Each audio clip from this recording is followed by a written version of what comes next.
Am I live? I didn't see it go live. I'm sorry. I'm sitting here trying to figure out what happened. So trying to turn the screen around so you can enjoy my fire. Let's see if I can get that turned around enough. Nope, can't see it. Maybe I need to, oops, sorry about that. Oh, this is as unprofessional as it gets. Okay, I just wanted to say Merry Christmas. I'm sorry I was so slow to get on and I'm late. I crashed my computer and thank God figured out how to get it turned back on. So I just wanted to say Merry Christmas. And I saw a tweet from Donald Trump Jr. that I wanted to share with you because I think it's important for us to know. Let me get to my Facebook page and I will read it to you. The Trump campaign launches a website to help supporters deal with their snowflake relatives in an argument. They just launched it last night to help your supporters win arguments with their liberal snowflake friends and family. It's called snowflakevictory.com.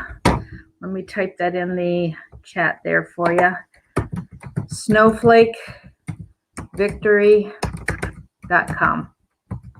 Well, it would help if I spelled it right. Didn't have such, there we go. snowflakevictory.com. I don't know why I have noise going on, sorry. So they're talking about the economy, border walls, socialism, instead of avoiding political discussions over the holidays, as some articles suggest, show people how to win them. And then we've seen news articles about liberal snowflakes being afraid to see their MAGA relatives, says Kayleigh McEnany, a Trump campaign national press secretary. We're not helping snowflakes avoid our arguments. We're helping Trump supporters win them. Let's see, we need to win and win and win. So it claims that Elizabeth Warren's Medicare for All plan would cost taxpayers $52 trillion, raising taxes on the middle class to pay for it, and so on. So anyhow, snowflakevictory.com. So I thought, no, I still didn't spell it right. Let's try it again. snowflakevictory.com. So Rindy had some notes from her church service that she wanted to share, and she's too sick. I was on the phone with her before I was running late to come in and say Merry Christmas to you, and she was too sick to even talk. So we've got people who are dealing with breast cancer and lung cancer and kidney cancer and strokes in family members. And let's see, what are some, I mean, there are people who are dealing with some great financial stress. I know one of our team has recovered from kidney cancer, and I'm so grateful for that. And we've had, a lot of people dealing with a lot of issues. And the fact that in spite of what you're going through, you're here, you're supporting Larry, I think it's awesome. And I just wanted to say thank you so very, very much. Rindy gave me a couple scripture verses that she suggested I read. I know you can read the Christmas story on your own. And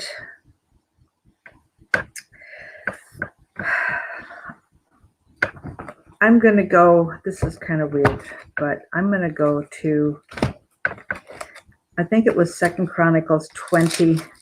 2 Chronicles 7:14 is where it says that if my people who are called by my name will humble themselves and pray and seek my face and turn from their wicked ways, then I will hear from heaven, forgive their sins, and heal their land.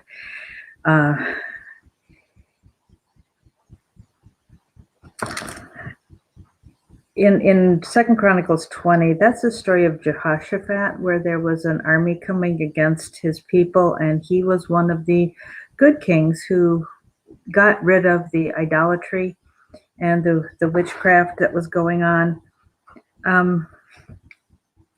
And he prayed, he said, "O Lord, God of our fathers, are you not the God who's in heaven? You rule over all the kingdoms of the nations. Power and might are in your hand, and no one can withstand you. If calamity comes upon us, we will stand in your presence and will cry out to you in our distress, and you will hear us and save us. O our God, will you not judge them? See how they are repaying us? For we have no power to face this vast army that is attacking us. We do not know what to do, but our eyes are upon you." And when I think of what is going on with California, Virginia, the possibility of gun issues in Colorado, Kentucky, and Ohio are considering gun control legislation, gun confiscation legislation, the wicked ways that are coming. And even the Democrat governor of Arkansas is reopening the state to refugees. And I'm all for helping people who are coming here fleeing trouble, but I'm not for people coming here and not assimilating. You know, when our ancestors came, we assimilated, including the ones that came from Africa back in the 1800s and 1700s. You know, they're Americans. They are Americans. And people who want to maintain their own culture, there's nothing wrong with having a sense of who you are. I think that's a wonderful thing. But this concept that I learned in my social work classes about the salad bowl versus the mixing bowl is wrong philosophy, because no country divided against itself will stand. And when you've got too many different different kinds of people with different religions and different trying to maintain their cultures and everything. Yes, we have to be accepting and loving towards one another, but if you work too strongly to maintain your own sense of your homeland and not assimilating into our country, you are not helping us. And I know Larry stands strongly with that. I really am disappointed that we can no longer access the Revolution 2.0, that video that he did.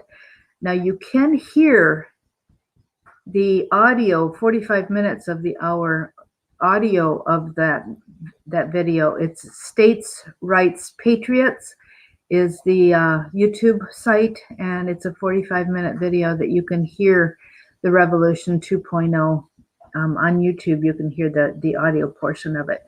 And I gave that information about that video to Eric Trump directly, handed it to him, and I have seen President Trump many times in his talk about immigration mention that video and what was in that video with some of his policies.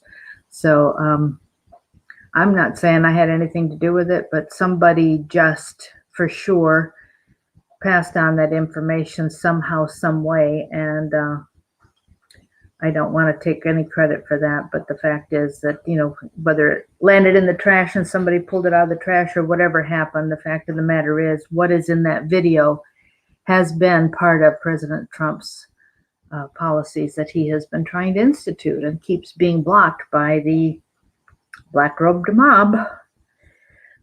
Continuing in 2 Chronicles 20, it says, "Do not be afraid or discouraged, for the battle is not yours, but God's. Take up your position. Now, this is the part. It's not just that it's God's battle. Yes, it is God's battle, but he still says, take up your positions, stand firm, and see the deliverance the Lord will give you. Do not be afraid. Do not be discouraged. Go out to face them tomorrow, and the Lord will be with you. Israel, you are Longoria, you're very, very right in what you're saying there. We have to be careful about what's being exploited. And I see that this, I don't know how to turn this so that I'm not blocked here with the, there we go, that's better maybe. Anyhow, that's what I wanted to share. You know, I hope you are having a peaceful day today. I thank God that we are still maintaining our sense of freedom and that we still have peace. I hope you have had time to be with family, or at least to connect with family and friends, even if you're home alone. Thanks for being here. It's been a busy day for me as I'm doing a lot of home remodeling. So I am, as I work, counting my blessings. I decided that this year was not going to be worse than next year, or not going to be as bad as last year. I mean, worse than last year. And I decided that I was going to spend some time counting my blessings and focus on that.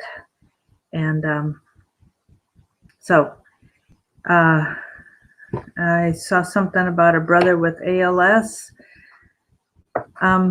So folks, pray for Brad with ALS. My cousin's husband died of ALS. I know what that's like. It's a rough illness, and my heart goes out to you. And I do pray, Christian, that there will be strength available to help the family cope, and that the love that you will experience in caregiving will make your time together very, very precious. All right, I'm just checking on anything else. Yes, I heard about the rockets that are being sent into Israel, 12 already, and this is the middle of Hanukkah for them. So we do pray for Israel and for peace for Jerusalem, as we are told to do. And God bless you.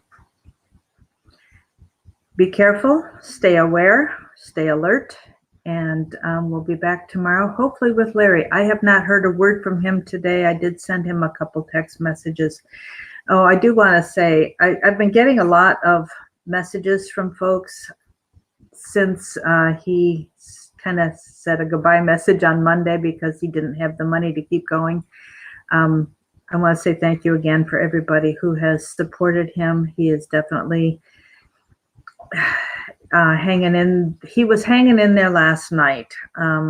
He was having some, he'd been without treatment for a couple of days, but I haven't heard from him at all today, and I've sent him a couple text messages, and I have, my phone has blown up with people caring and wanting to offer suggestions of treatments that Larry can try.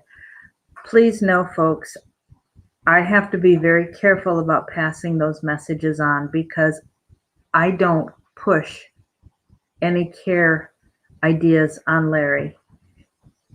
That is one reason he appreciates my friendship, and I'm not going to blow it by pushing anything on him.